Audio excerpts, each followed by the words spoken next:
we'll have a meditation, and then if anyone has any questions afterward today in a class in Europe, it's about patience.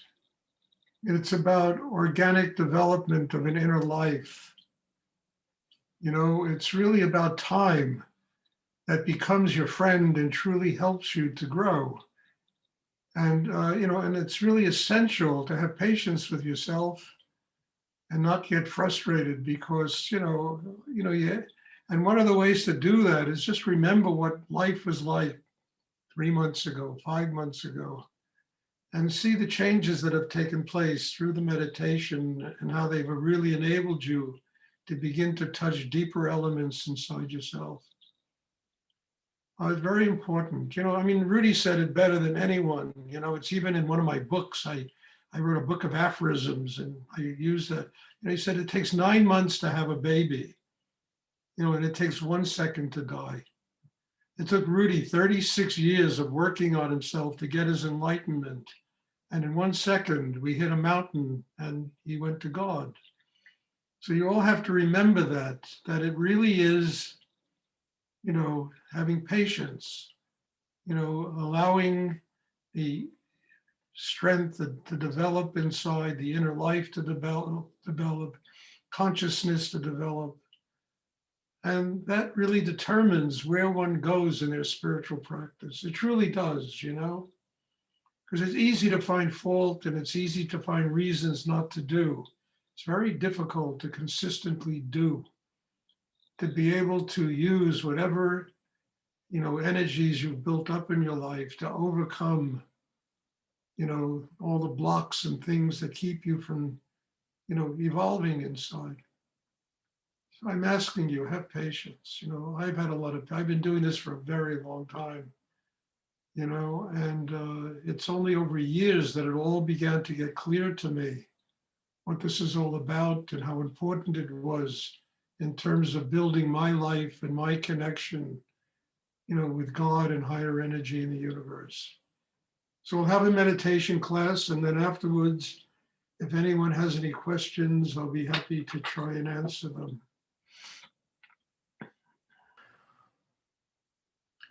Does anyone have a question they would like to ask?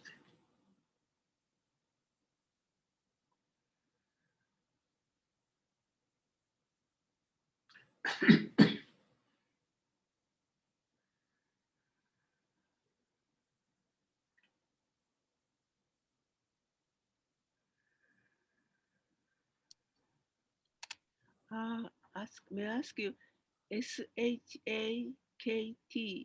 scat, what does it mean? S-H-A-K-T-I, Shakti? S-H-A-K-T-I? S-H-A-K-T-I. Shakti. Hmm? Shakti. Shakti. That's the energy that's transmitted in the meditation. It's the energy of God really that flows through and it's transmitted in meditation. Shakti. Shakti. It's a female principle, actually, Shakti. Does anyone else have a question?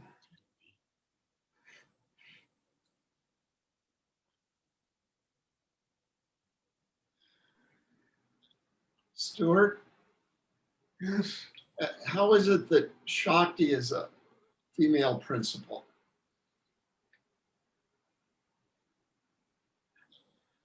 I don't know. I've just read it, and that they always show images of Shakti as a female energy, and sorry, you stumped me. Well, maybe I can come back with an answer. I don't know, but right now it's been a long day.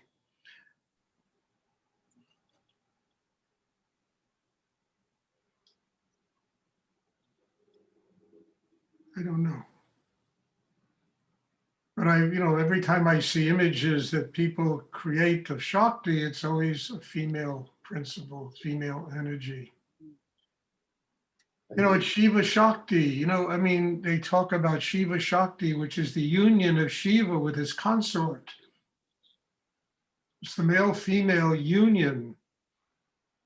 So that when this energy is transmitted, you understand, it goes into the chakra system.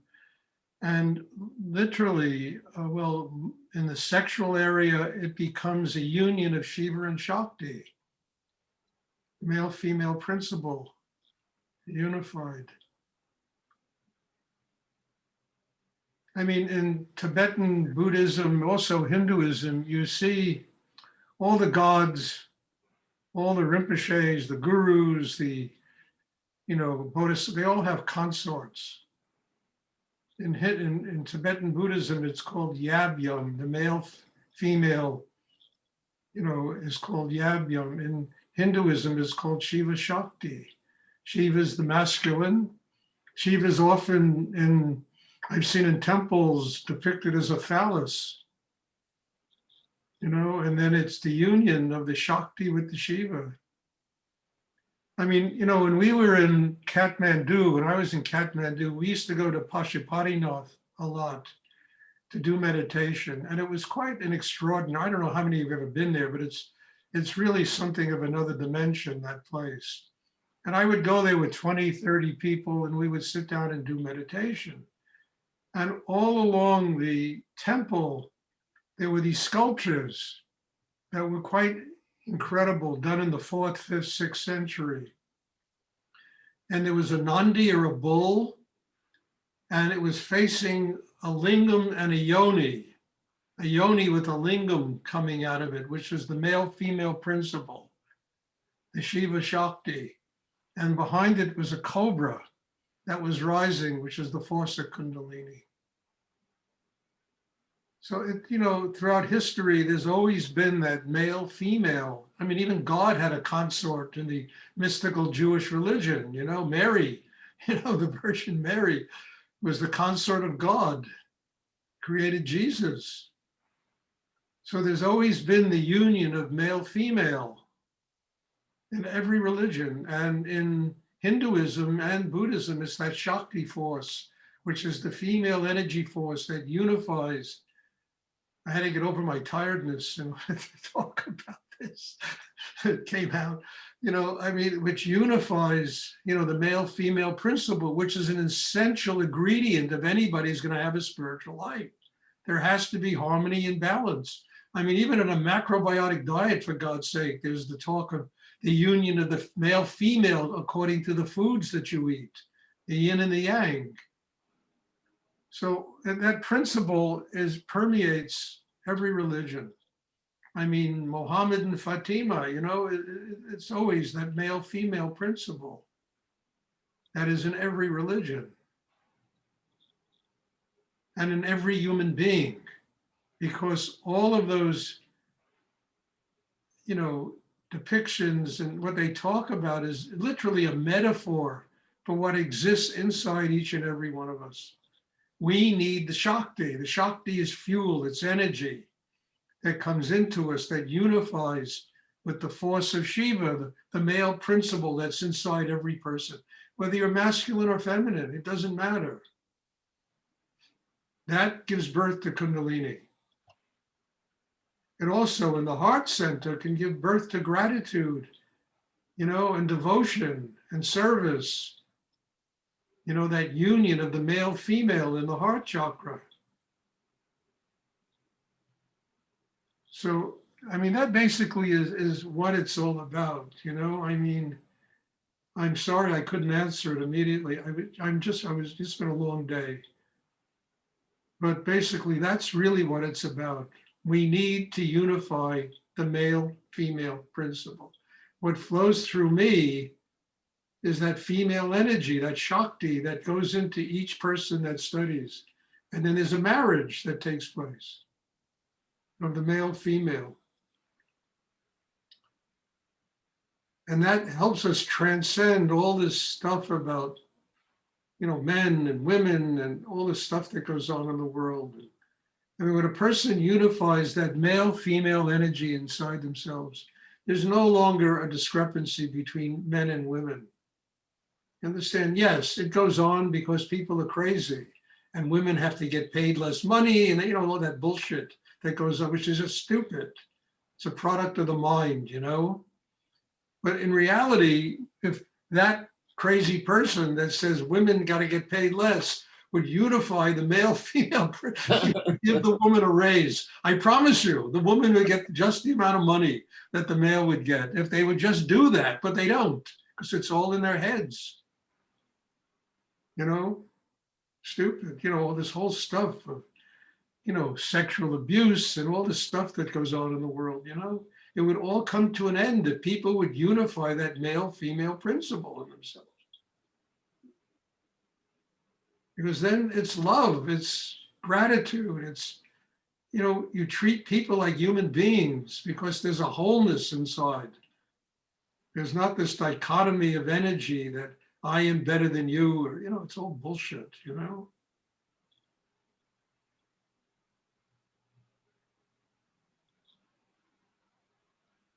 Thank you. You're welcome. I mean, that's the problem. That's really the problem in the world. I mean, and nobody talks about this. Nobody talks about this. I talk about it. Nobody talks about it, which is really strange because they don't know about it. They've never studied deep meditation, deep spiritual practice. So this is a completely foreign subject to people. So they're left with what goes on in their brain, which is fear, greed, self-importance and all that crap that just creates so much madness in the world.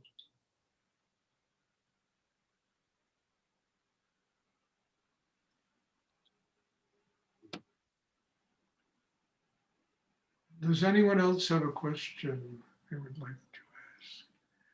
And I'm not naive. I know all that stuff goes on, but I look at it and it lacks any consciousness, any inner work, any inner development that a human being can gain if they would take time to study and work on themselves. Not just what I do, and I'm sure there's other people that teach things like this. And that really is the important thing, because once that wholeness exists, nobody's better than anybody else. As Rudy said, a teacher is, not God, a teacher is the servant of God, the servant of his students. Somebody who runs a firm is the servant of his employees, as well as the servant of a higher energy that at least gives him the blessing of being able to make $50 million a year to run a bank, But people don't see it that way. They see self-importance. And then you have all these nightmares that go on in the world. Racial nightmares, religious nightmares, all this stuff that goes on that just represents total lack of consciousness on the part of human beings.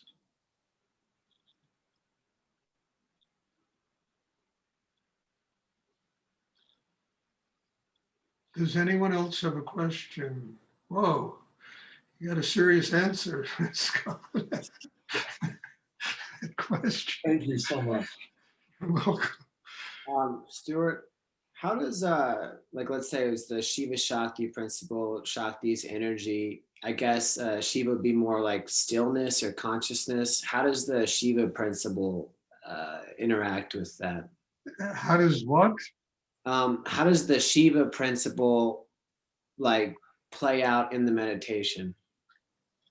Well, the Shiva is the male energy inside. And if you open, you will come to that place where there's that energy that receives the feminine energy, and there's that marriage that takes place inside you. And that's how it works. I mean, and then it produces Kundalini, it produces knowledge, wisdom. I mean, there's another element of Shiva that is in Hinduism, and that's the Nataraj, the dancing Shiva that really is the crown of a human being. Dances, it's a pathway to God. And it's all the movement of everything in the universe. And when you open, you experience this.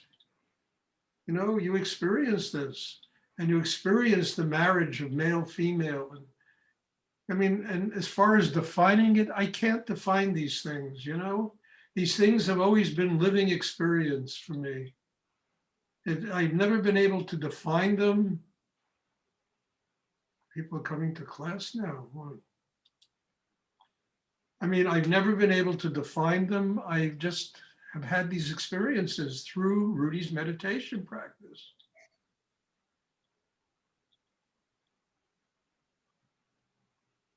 Thank So you. I don't know how to define Shiva. I mean, I'm sure you could look it up in a book and there's some theologian who can give you 50 definitions of the meaning of Shiva.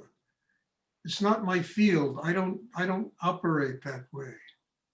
I just operate through experience and the openness and embracing energy as it totally transforms my life. That's how I operate in this.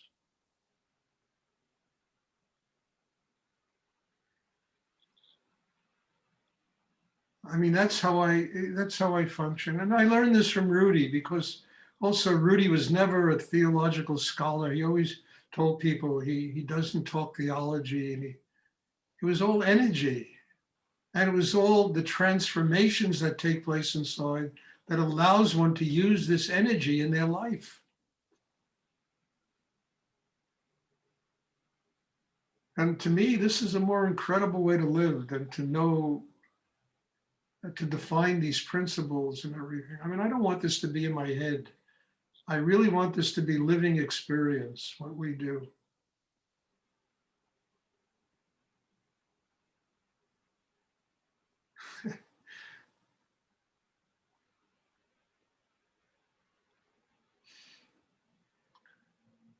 I mean, I have a photograph somewhere of myself and Pashupatinath, where there was a guy who studied with me. He was a National Geographic photographer, and he took a photograph of me with 3 or 4 of these Nagababas, you know, these guys, these sadhus that, with all the matted hair, and you know, every one of them was stoned on some kind of hashish, and I'm sitting there in the middle of these guys who were completely fascinated by what we were doing.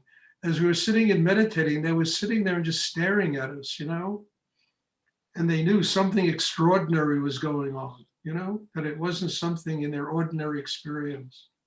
So they wanted to take a picture with me. So I have a photograph somewhere of myself with the Nagababas.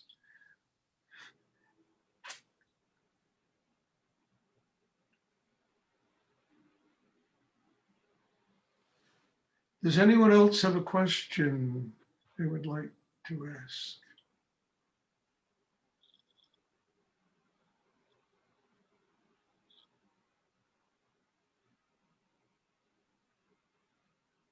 Stuart, Yes. I've been coming up with some very things that are part of my nature that I didn't know about. They're coming up in a way that Good. makes me, and I feel really grateful for it, but very vulnerable at the same time. And I really want to Claudia, get what's away. the question? I'm still working on the fear You're of still dying, working on it. the fear of dying. And I know it's more than that. Claudia, But it's not the fear of dying, Claudia, it's the fear of living. And all those things are coming up in you to show you that it's the fear of living, not the fear of dying. Once you get over the fear of living, you'll have no fear of dying. I mean that. The fear of, you know, living in the world, of opening to God, of developing consciousness. I mean, that really is the fear in people. It's not the fear of dying. Because there isn't, once you overcome that fear of living your life, once you become a servant of God and you completely surrender your consciousness to a higher level, there's no fear of dying, because you have embraced life, and then you realize life and death is just one and the same energy. You know, what dies is the body. You know, the rest of us, the soul just continues on its, you know, on its voyage and its learning process to evolve and become one with God. So it truly is the fear of living that creates the fear of dying, you know?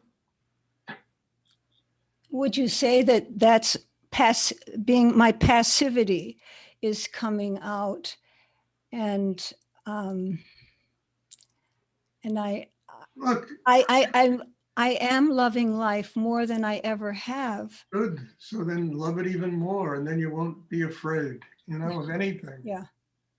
Okay. And all that stuff is coming up to just remind you that you have deeper work to do on yourself. Yeah. Oh, boy. That's it, you know? Yeah. And once you get to where the fear goes away, then there's no fear of dying, because there's no fear of living.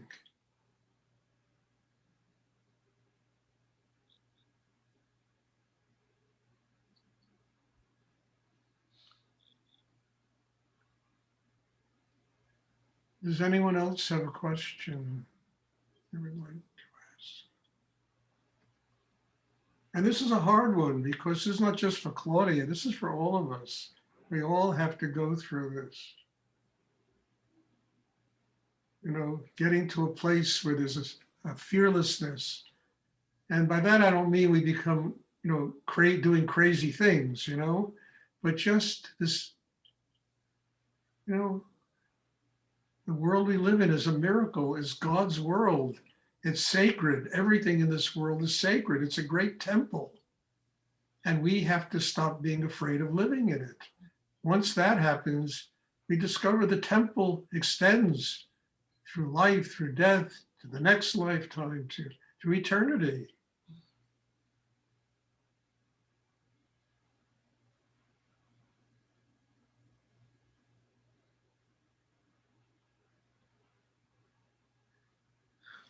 Hmm. Does anyone else have a question they would like to ask?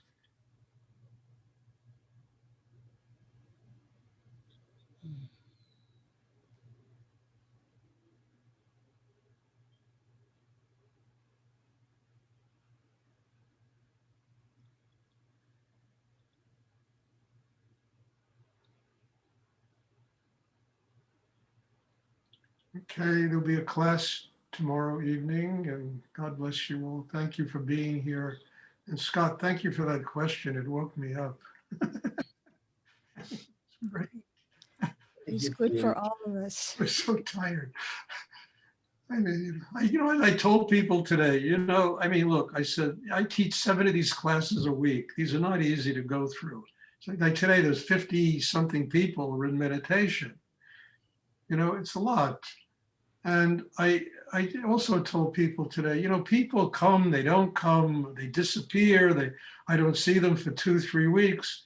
And honestly, when people do that, I just take their name off of my list, you know, because I can't teach people that do that.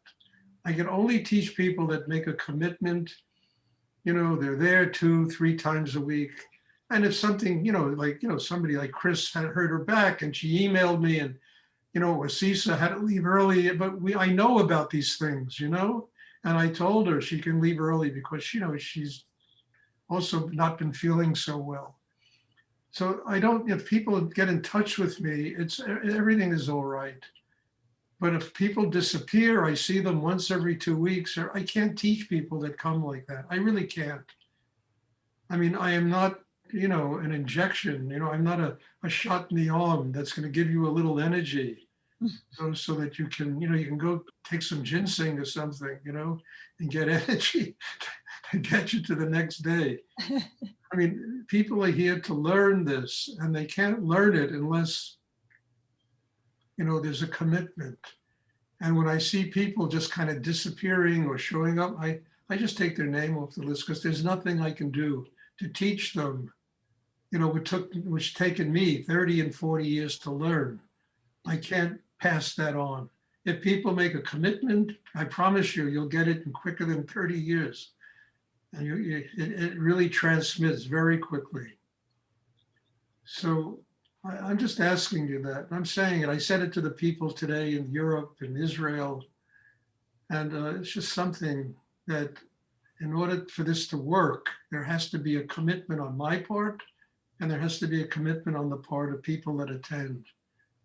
And then it really works in a very profound way and very quickly, for God's sake, very, very quickly.